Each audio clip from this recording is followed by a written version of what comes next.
Hey, brew tube, wine tube, and spirit tube, whatever tube you are. I'm going to make sloe wine today. I'm going to start. It's getting on a bit now. It's 8:30 in the evening. It's bloody pitch black outside. Where's summer gone? So, yeah, this first step is ultra easy. Now, if you've just seen my infusion video, so I've just done a slow gin or slow vodka infusion video. So if you've not seen that, get watching it. You don't know what you're missing out on. It's probably the best video you've ever seen, or not. But I'll go into a bit of detail about foraging and picking sloes. I'm not going to go into it too much detail here. If you're not sure, I always say don't pick them, but go on Google, YouTube, or wherever, and you'll find a bit more information. But you can kind of see they're a kind of dusty, bluey, purpley colour. Very much reminiscent of kind of blueberries, but they're not the same at all, as you'll know if you've ever tasted one. So get a look in the other video, or just do your own research so you know what you're picking, or maybe you can. I think you can buy them dry as well. So if you want to, then fine. But for this recipe, I'm going to use 1.5 kilograms of sloes. So I'm not too precious about things like this. A little tiny bit of stalk here and there. So, you know, pick them out. File them on there. Get rid of that. But as long as you've not got a bloody huge stick in there, you're fine. So a bit of stalk here and there is absolutely fine. So not to worry. So for this recipe, I'm going to use 1.5 kilograms of sloes. I'm going to use 1.2, maybe 1.3 kilograms of sugar. I'm going to use 2 lemons, and I'm going to use the zest and the juice itself. Now, if you've not got lemons, then just go and buy some. But if you've not got access to them, or your shop's not got them, or whatever, and you've got some citric acid, then stick a bit of citric acid in there. You're just not getting that kind of additional lemony flavour to kind of round it out a little bit. But as long as you're getting the acidity from somewhere, then you're fine.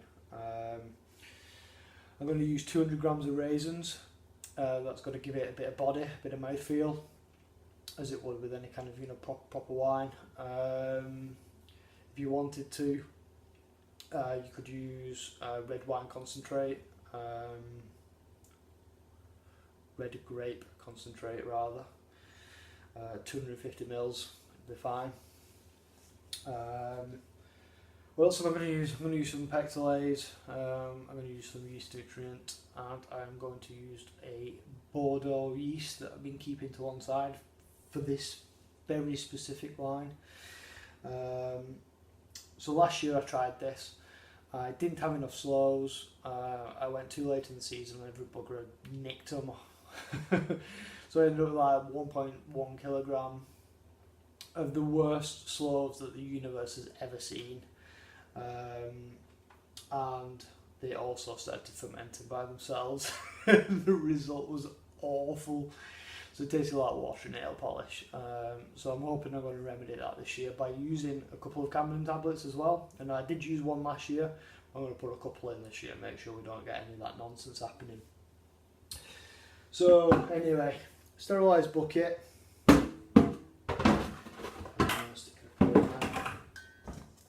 My sloes, which I've washed.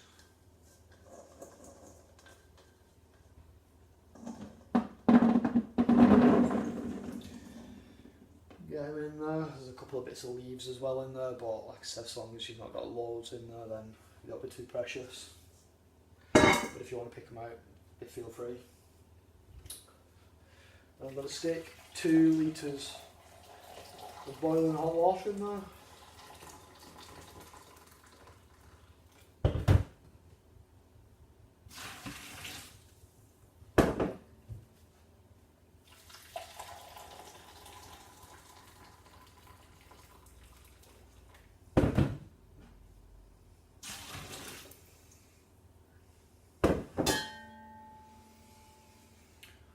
And for now,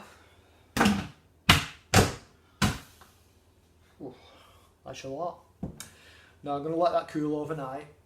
I'm going to come back to it tomorrow and we're going to crush them. So I'll see you tomorrow. Good morning. The Sloes and the liquid are now cooled. And all I'm going to do this morning is, with clean hands, I've just washed them. I'll give them another rinse actually. So I'm going to crush these Sloes in my hands. And then I'm going to put 2 Camden tablets in. One to kind of, you know, obviously I've had my hands in there, so any kind of bacteria that might be on my hands I don't want to transfer to the Sloes. But the reason I'm putting 2 in, normally you just put 1 in just to kind of sterilise the must. But I'm putting 2 in this year because I mentioned in the previous segment the kind of Sloes ended up fermenting themselves last year. No, I ended up picking them late in the season, so the problem is sat there collecting wild yeast, and the boiling hot water didn't kill them. Kill these, so I'm just making doubly sure this year, so that's the only reason. So you could you're probably alright with 1, but I'm not taking any chances. I'm going to put 2 in and I'm going to leave it for 24 hours. So get involved. As you can see, already says it's turning a lovely nice kind of purple colour.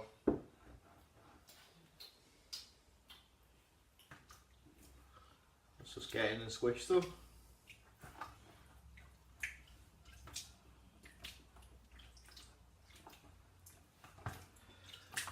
And again, it's kind of up to you how you want to do this. If you don't want to get your hands dirty, literally, you can try like the end of a rolling pin.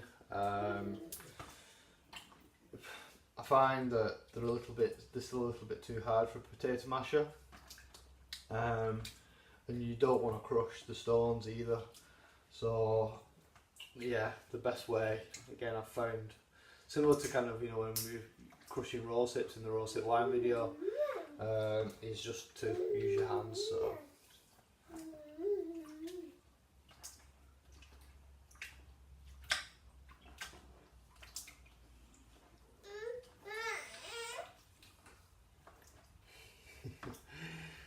little one's eating breakfast, so I've literally got 2 minutes to do this.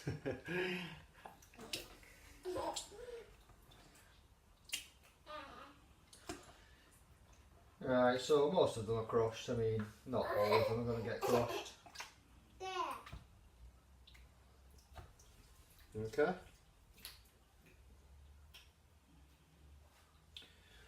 Give my hands a good wash.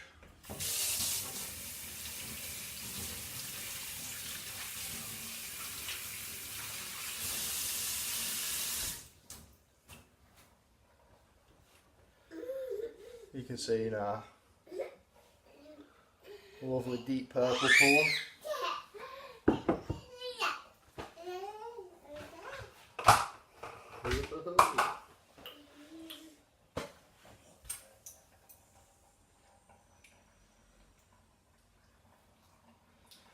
Two Camden tablets crushed with the back of a spoon. Not crushing very well. A bit more force, I think, will do. They don't crush easily. There we go.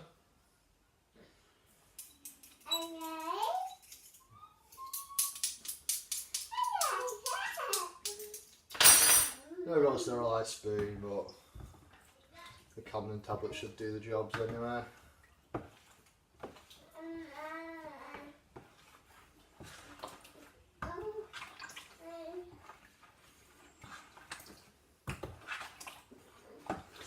Give that a good stir.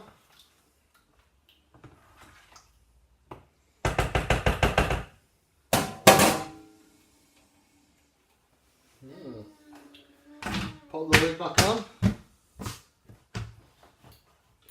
I'll see you in 24 hours.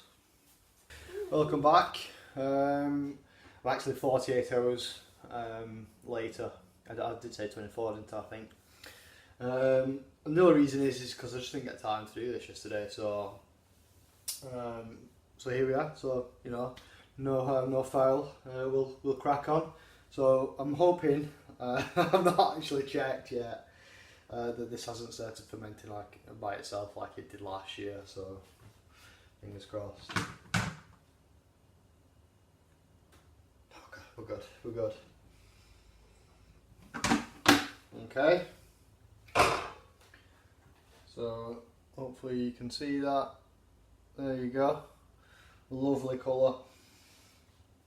Considering the rather startling flavour of raw sloes, that smells amazing. So we're on to a winner. Hopefully it'll come out good. Right, so what I'm going to do today is I'm going to put the raisins, the lemon zest, the lemon juice, the sugar, just say sugar then, I can't remember, and the pectolase in there. So I've already done some of the legwork. Juice of 2 lemons is going to go in. Boom. Now what I did is I've just kind of pared the zest. So I just got a potato peeler and peeled off the zest. You can hopefully see I've not got too much white on there. There is a bit of white, but it's really thin. You can kind of see through the kind of marks on the skin. So that's absolutely fine. The white pith will impart bitterness if it's left in the kind of liquid for too long. But what we're doing here is we're only going to leave it for like another 3 or 4 days. So you're not going to get that bitterness out of it, so you should be alright. If you don't want to take a chance, just get your zest right, zest the kind of rind of 2 lemons and do it that way. But this way is also fine, I found, and it's a little quicker, less messy. So obviously peel it first and then juice the rindless lemons. I made that mistake once. I weren't concentrating, and you know, try and peel half a lemon. So in goes the lemon peel. I've also got 200 grams of coarsely chopped raisins. So again, there's multiple ways to skin a cat. Put them in a food blender for blitz them for a few seconds. That's also fine. So whatever works. So in all that goes.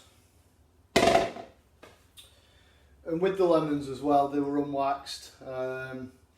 You can use waxed. I've used waxed before, and it's not going to kill you. Disclaimer somewhere. It should be absolutely fine. But if you have got waxed lemons and you want to get rid of it, a tip I found out, you can either so stick them in like a sieve or a kind of colander, and just pour boiling hot water over them for like a couple of seconds.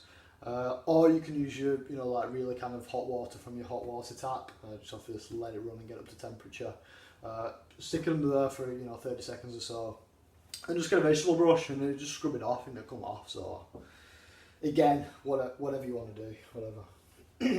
Just a couple of tips for you there. It's alright, isn't it? Right, 1.3 kilograms of sugar. So 1 kilogram, in we go.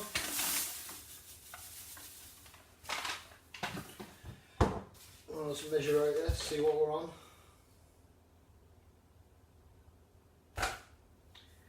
So I'll bring it into 390.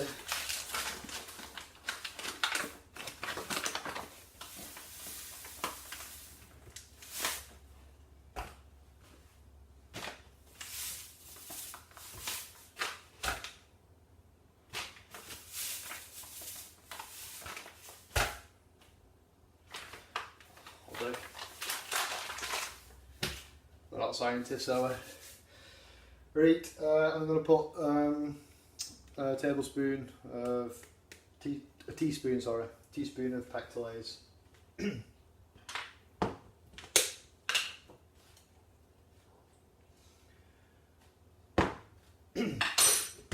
Oh, that should just help the final line clear.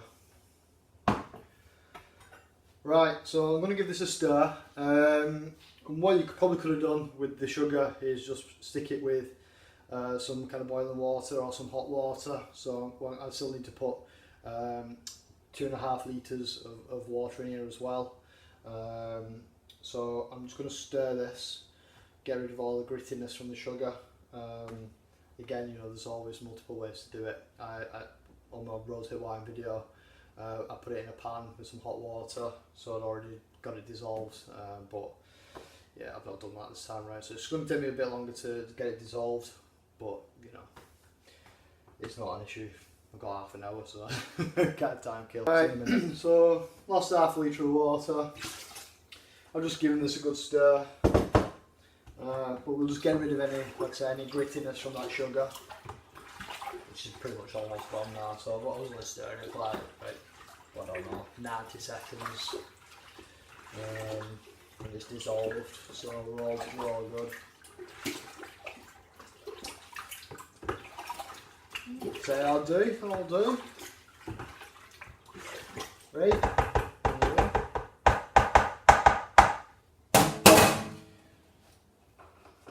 Now all I'll do is I'm just going to leave that for 4 days. Let it extract the kind of, you know, flavour from the lemon peel. Get the kind of vinosity from the raisins that I've put in there, so it'll, you know, like I said before, it'll give it like a nice mouthfeel, like a good wine. And then we're going to strain it, and we're going to pitch the yeast. So I'll see you in 4 or 5 days. How do? We're back. So as promised, it's time to strain our must from solids and put it into the fermentation bin, where we're going to put some yeast with it. So let's crack on.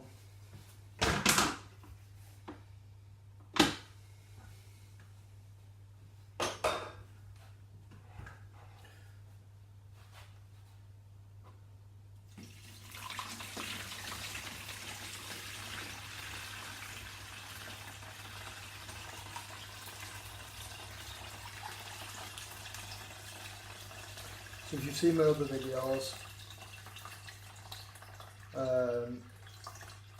you'll know that I'm using 2 kind of straining bags or 2 straining cloths on top of this fermentation bin that I'm putting it in.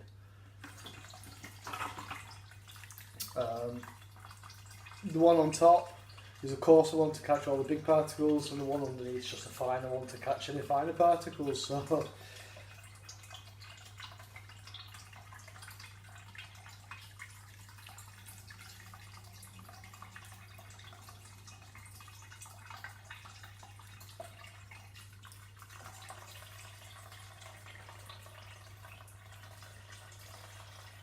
let's get all that in.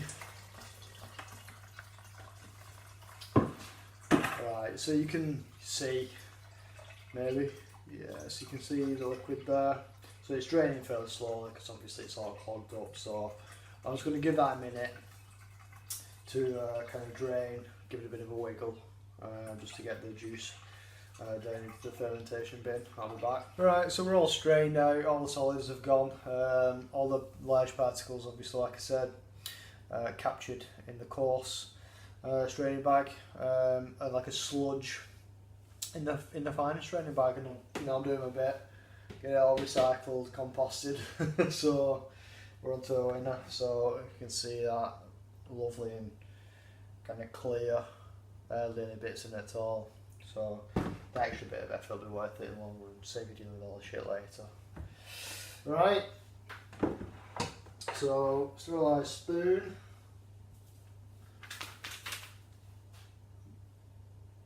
I'm going to use my Bordeaux red wine yeast that I've been saving for probably too long.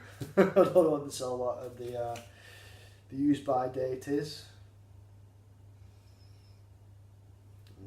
May 2018. I'm sure it'll be fine. I can't open it. Welcome to my sterilised surface. Just our Sam, just in case.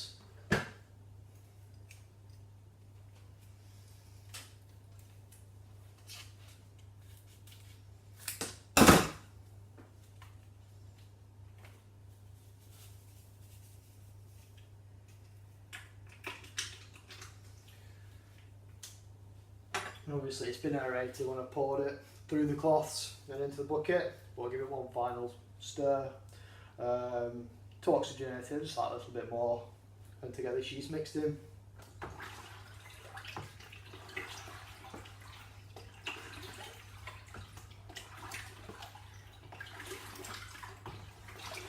So what I'm going to do is I'm going to come back and I'm going to stir this once a day for the next 5 days, maybe 6, if I'm a bit lax.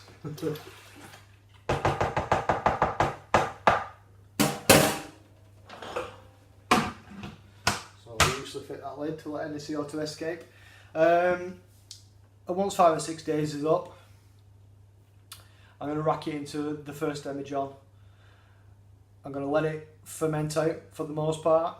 And in the first demijohn, obviously you'll see the sediment at the bottom. And once that kind of initial fermentation has either completed or subsided to a minimal amount, I'm going to rack it into the second demijohn and just sort of let it clear. And that process should take 3 months, so maybe 1 month in the first demijohn, 2 months in the second demijohn. Different wines are different, so you know sometimes you could do one month in the first and 1 month in the second, or 6 weeks in each. So you kind of got to play it by ear. I've not successfully done this before, the Sloe wine, but I know from reading that the Sloes are very tannin rich. So if it's anything like elder brew wine, once you've bottled it, you're going to be waiting probably about another 12 months before it's really ready to drink. Now, I had my elder brew wine last year, once it had been bottled after about 6 months. So you kind of, from these initial kind of steps, the first demijohn, the second demijohn, to drinking it, it was probably around 9 months, and you could taste that kind of cloying, tannin kind of texture and taste in your mouth. But another few months later, another kind of 3-6 months later, it subsides to like a minimal note. So it's probably going to be at least 12 to 15 months before you can drink this, I would say. So good luck waiting, and stay tuned for the tasting video next year. So until next time, I'll say there.